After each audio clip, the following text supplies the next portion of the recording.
I don't know how long that statute of limitations goes. I'm gonna have to go Incoming, and so we rushed into this underground barracks, and suddenly everybody just rushing out. And then when that was a couple of cobras in there, so they said, the hell with it.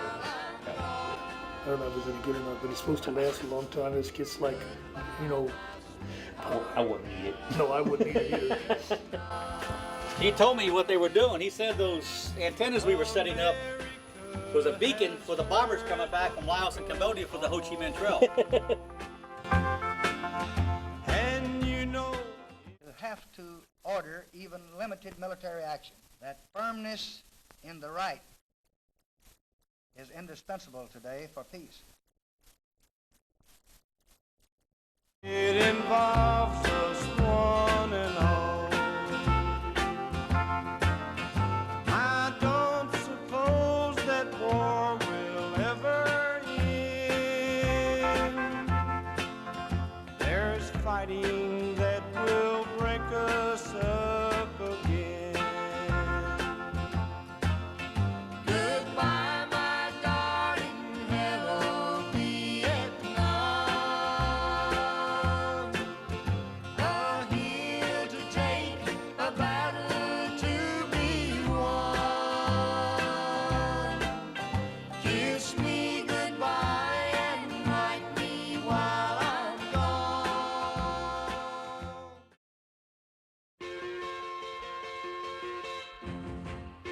Born in El Campo.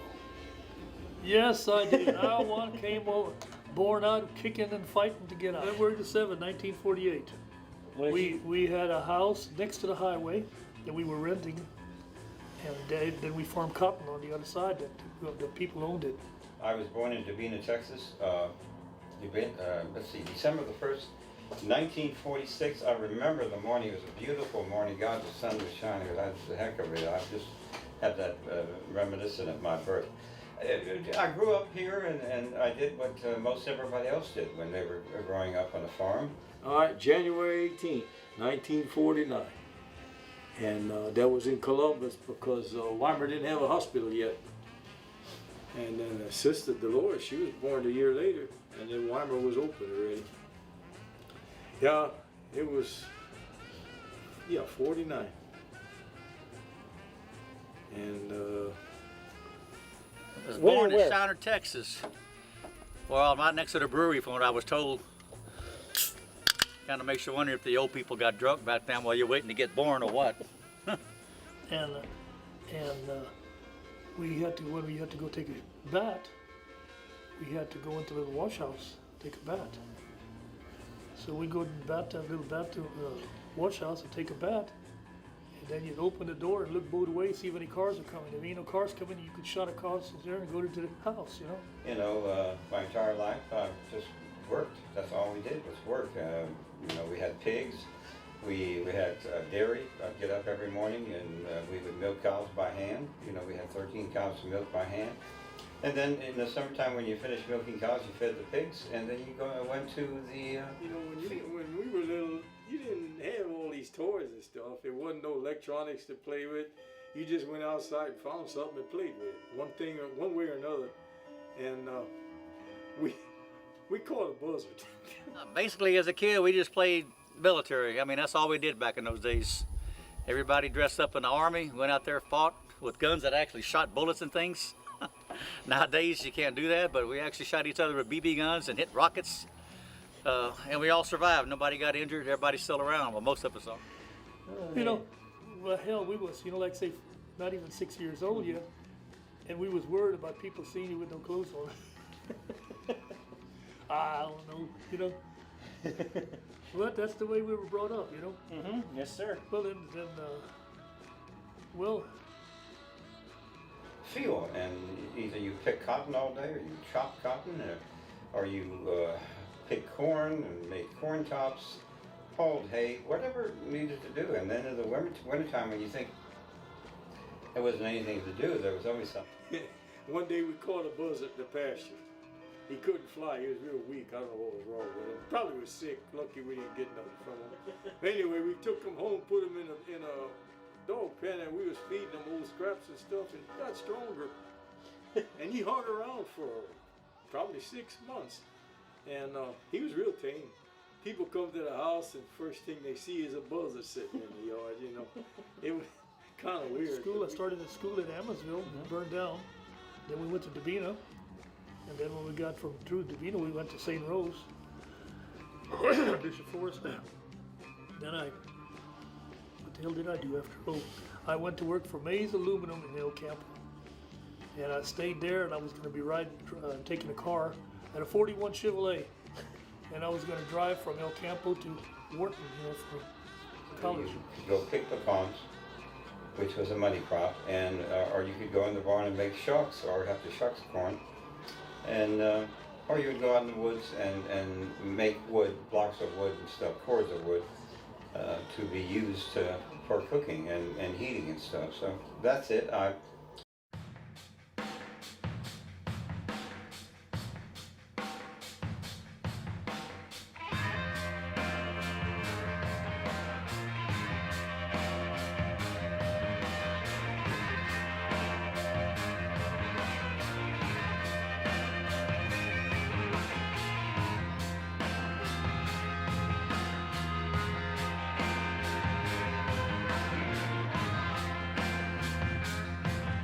And then you got drafted out of college, or?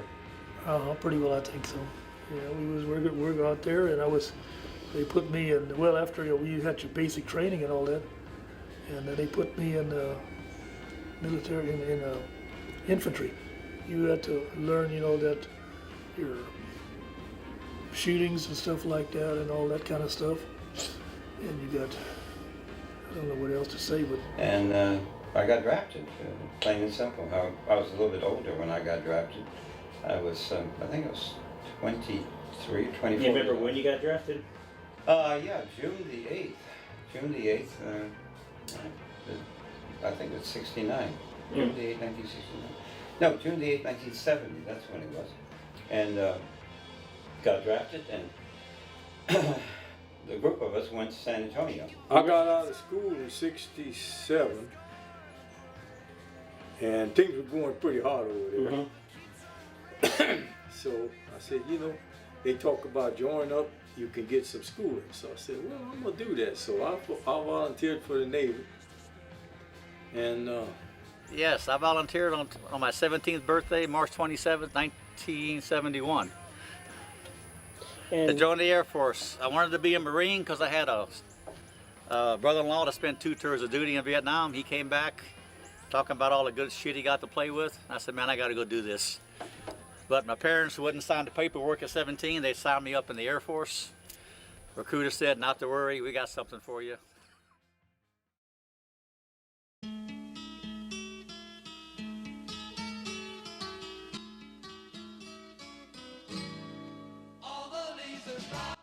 And I have, at that time, I had 9D size boots. And my feet are the reason that I ended up in Vietnam. Because Daniel Boone, I don't think he's related, but anyway, Daniel Boone and myself, I don't know, they didn't have the right size boot for us. I didn't think ahead of time. I volunteered and I signed up for the 120-day delay program. So we went up there, and I think it was August, where we would come out right. Anyway, we went to Austin, the recruiter's office, me and another guy. We signed up 120-day delay to go to boot camp. So after we got signed up, we went home. Next thing you know, we started looking, 120 days, that's gonna be in the middle of December. So I left for boot camp on December 15th, right before Christmas. That was one long Christmas day, Christmas week. Plus there were 6 guys in our platoon that walked behind us, each one carrying 200 pounds of ammunition. And so we had to lay over a day, and our group from Texas went on, and then we got shipped over to Fort Ord, California. And that was fascinating because Fort Ord's a beautiful place, but it has nothing but sand everywhere, and I mean deep, incredible white sand. And there were these things called ice plants that just grew there. It was the only thing that could grow there, and marching in that. Well, they signed us. I was what they call a 304X4 in the Air Force, All right. which is a ground radio equipment repairman. Basically, it's a jack of all trades. They have so many of them, you did whatever they wanted you to do. I think I saw electronics 4 months out of my whole tour there. Well, when I went to boot camp, they picked us up. See, that time too, I caught the Greyhound here in Wyoming, and it was they took us to a bus station, San Antonio. And when we got there, they had a military bus, picked up all the guys that were coming in at the bus station. They took us to a hotel overnight, put us up. Next morning, they come back with that bus, and they picked us up, took us to the airport. And we flew out of San Antonio. We went to Houston. We stopped in Houston. They picked up a bunch more there. Then we went to Atlanta, picked up some more there, and then we went to Orlando where I had boot So we were thrown in with a bunch of guys from California, a bunch of dope heads, is quite honestly what most of them were. Back in those days, if you were in trouble many times, the judge would say, well, I'm either going to send you to prison or you can go to the Army. And so people decided to go to the Army. And then on the other spectrum, a few of those guys were from Montana, which was an interesting mix. But anyway, we stayed there for 8 weeks, and basic training was no big deal because, you know, I was in pretty good shape, being a farm boy, and it was kind of interesting. I was the only expert rifleman out of, I think, the entire battalion that was there. A new Navy base they just opened up probably maybe a year before. We were the 28th group to go through there. 38th got through with boot camp. I don't know the exact date, but I got there. It was, like I said, middle of December, and I think it was sometime end of February or March we got out, and I got orders to go to. We got out of basic training, and then we went to something called AIT, which is Advanced Military Training or some stuff. And I got in the Signal Corps, and you had to listen to Morse code, and you had to write 15 words a minute in Morse code. And to write 15 words a minute, I'll give you an example. SOS is did, da, did. Now, imagine the entire alphabet of 26 letters all having different sounds. And you had to be able to recognize that within a minute and write 15 words. And it wasn't, because when you were listening, it was, I don't know how we did it, but we did it, which is also interesting. You pass all that, and never again in my life did I use any of that stuff. But that's typical things that the Army did. They called it Basic Propulsion Engineering School. They had a big name for it. And so that's how I wanted. I wanted some kind of mechanic type school. So they sent me up there. It was in Great Lakes Naval Base. And that took about 4.5 months. So in 4.5 months, you're gonna just run through everything. You know, what can you do in 4.5 months? The basics. We had hydraulics, we had pneumatics, we had electrical, we had diesel engines. I mean, we had steam. It just, no time to do anything in that 4 or 5 months, you know. Anyway, got through with the school, and they were looking for volunteers to go to Vietnam.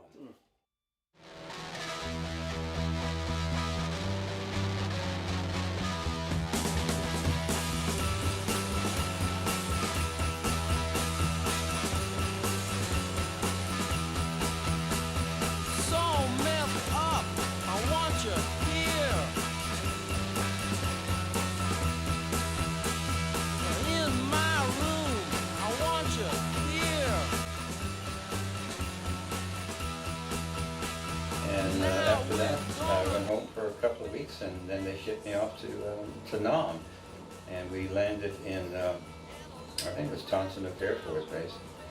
And I'll never forget this. I'm sitting on the bus as we're driving along, and there's a window open, and one of the guys from basic training from California was there, and he looked up and he recognized me, and he said, "Hey man, the pot is really great around here." So I thought that was kind of interesting. The war came to an end by the time I was getting over there. I got over there in '72, December. So the war was already winding down. We got there, but when I got overseas, I was assigned to the 2129 Squadron in CCK Air Base, Taiwan. And that was supposed to be like a ground-to-air radio repair, you know, for talking to airplanes and such. But, you know, when you get over there were so many of us, and again, we did trips all over the place, setting up communication stations, tents, whatever they needed. Yeah. It's funny, people ask you odd questions. Well, did you ever kill anybody? You know, and I go, yeah, hell, I don't know. You know, I mean, when I was on guard duty and whatever we were shooting out there, I don't know. I mean, because the Vietnamese, Viet Cong were really always good about dragging their dead bodies away and stuff. But no, I was not in the action like a lot of these guys were. But in a, You know, you leave one world and you get into a complete different deal, you know. And we did Da Nang, and I was up there for a while, and they had a mix up with my orders, and then they sent me down to, I was all over the place. I was in Da Nang, I was in Saigon, I was in Bien Thuy, I was in Sai Nguyen. Anyway, I spent some, one of the places I was at Bien Thuy was a PBR base. It was down there.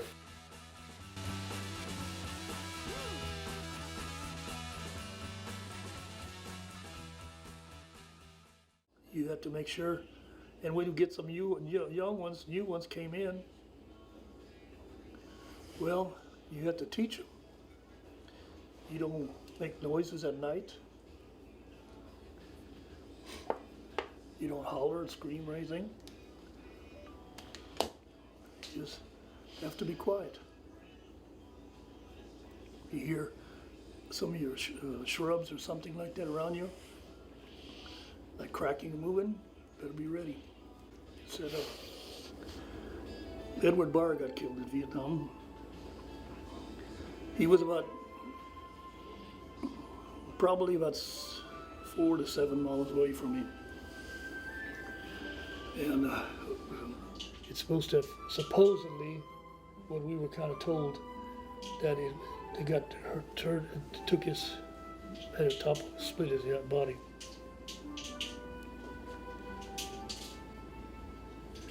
And he got killed on April the 9th. And I got a letter from him, not from him, but from my mama on April the 19th that he died. He wasn't in our division, so we didn't know nothing about it. I don't know when he went in. I didn't even know he was in service, you know. But he was a good friend of yours. Yes, oh yeah, we were good friends. Y'all grew up together and all that. Went to school together and all that, yeah. Mm.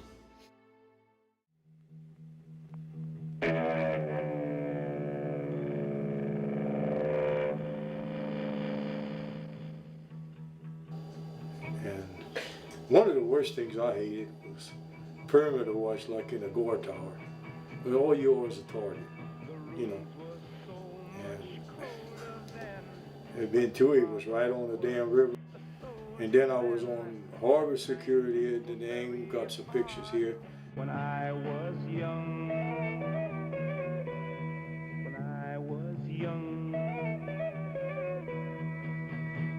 I smoked my first cigarette at 10, and for We had a little old patrol boat. We'd run around the rivers and the bay over there, make sure there was no swimmers coming in. But they would attach explosives to the bottom of the boats, you know, at night. So we had to make sure nobody come in, and we had these dang percussion grenades we throwing all the time. They sink down in the bottom, and when they go off, it's such a shock wave. If you're swimming, it'll knock you out if you're close enough. So we had to be throwing them and patrol that whole area all the time at night. when I was young, I met my first love at 13. She was brown and I was pretty green, and I learned quite. Got some TDY duty to the Nam Kam Pham Air Base. I think it was a 1987 Squadron, AFCS. And over there, we did shit. I have no idea what we were doing. We just did what they told us. Get on a helicopter, go out, hour away, set up a radio, come back.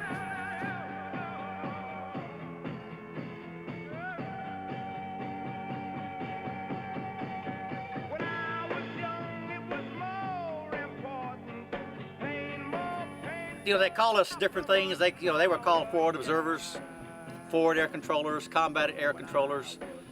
But the common term they call us was a ROMAD, which stood for Radio Operator Maintenance and Driver. And with that, we had a Jeep just like this, which is sitting in right now.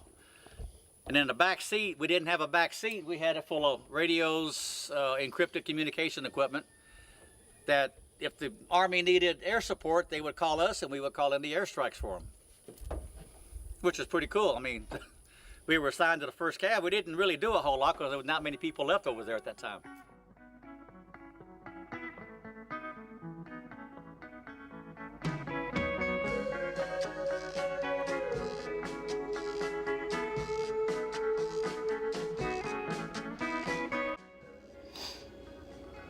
It was, it didn't seem like it was bad until when you had somebody coming at you.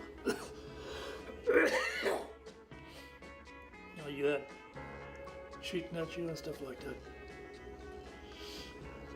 We had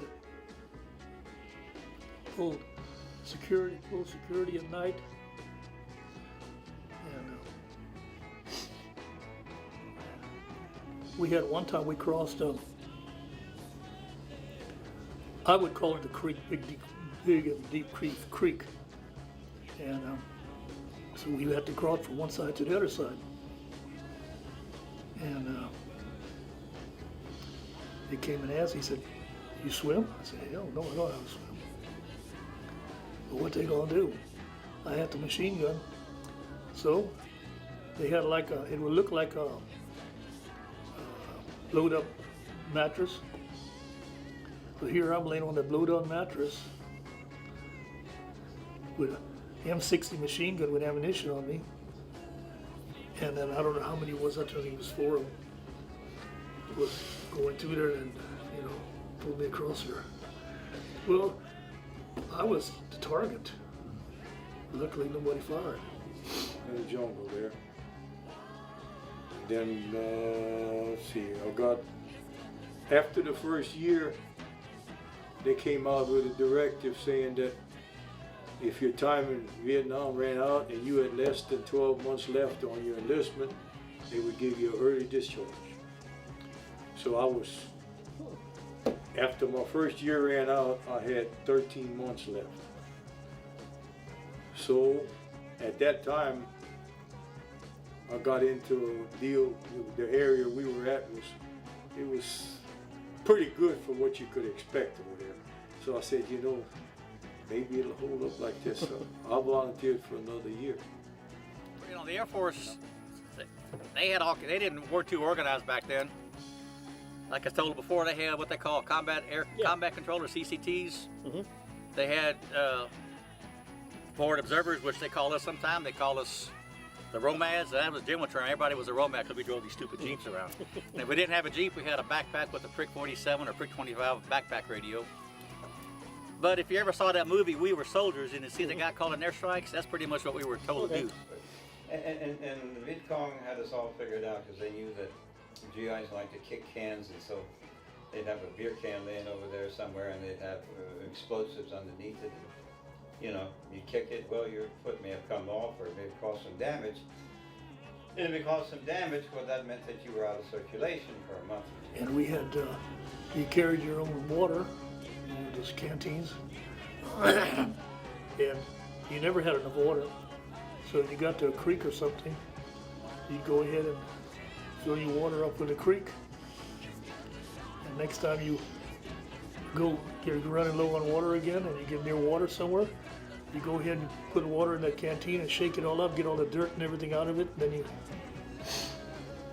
Well, that thing we run with at nighttime. We had a whole case of percussion grenades, and you had a whole case of pop flares, and you had the 12 gauge, and you had the M16 and M79. We were assigned to the first cav. We didn't really do a whole lot because there was not many people left over there at that time. There were 7 Air Force guys there, and we didn't do absolutely nothing. We just it was heaven. I didn't want to come home. I stayed there almost 3 years. You had the women, the parties, the alcohol, the drugs. I mean, you're young, that was just heaven to me. I had no intention of coming back. That's just a fear, kind of Vietnamese, like a, I guess now you call them a drive-in, but that's okay. They sell all kind of food stuff. I there. see what you're saying. One time I saw one of them. They had about 5 or 6 chickens. They were butchered, plucked clean, but they had the head and the neck. They were hanging by the neck, hanging there, and there were flies all over them. We got a lot of times we got attacked. I didn't get shot, but I got scratches, from the bullets or something going around. And I got a Purple Heart that time. Our hospital, and I don't think I was there 2 days because they wanted you back right as soon as you can.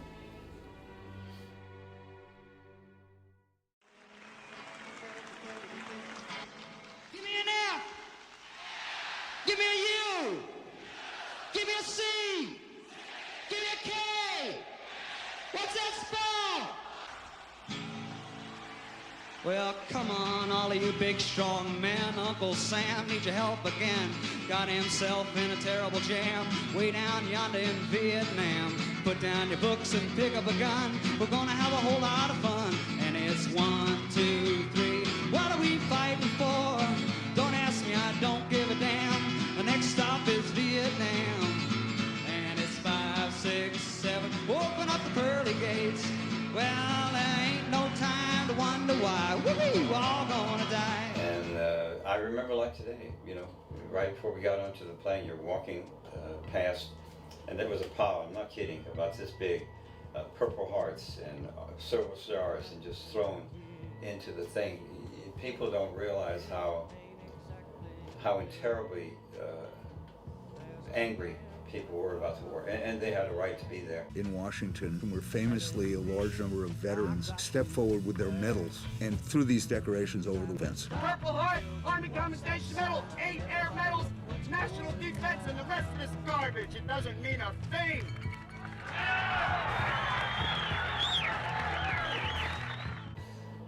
From the standpoint that Dwight David Eisenhower is somebody that I always respected. Although, an interesting fact about Dwight David, who was the imperial commander of our forces in Europe, never spent a day in battle. But all that being what it is, I respected him a lot. His last speech that he gave when he left the presidency, he said, "Be careful of the military-industrial complex. War is good business."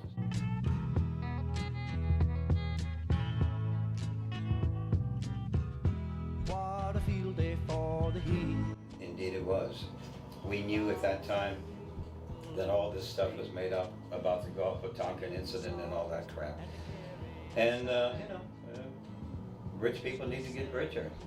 I mean, when you got a war, there's a lot of money spent, not only from boots and, just every conceivable thing you can think of, ammunition that is bought, but at the cost of, 50,000 young men and countless amount of Vietnamese. And how many guys came back that had PTSD now? We didn't call it that, you just kind of were messed up. But In Hiroshima, if you do not think he's capable of committing genocide against us, check out what he's doing to our brothers in Vietnam. Check out what he's doing in Vietnam. We have to understand that we're talking about our survival and nothing else. Whether or not this beautiful race of people is going to survive on the earth. That's what we're talking about. Nothing. When the war was ending or close to being over, there was a large black power movement, and African Americans would have kind of a braided black around, and it was a lot of this, and whenever you saw another African American, you had to do the dap and things, and it was tough because really, when you start looking at the numbers, there were a hell of a lot more percentage-wise African Americans in Vietnam than they were, regular white guy. I mean, percentage-wise. The other thing that's really bothersome about the conflict is that it was a poor man's war.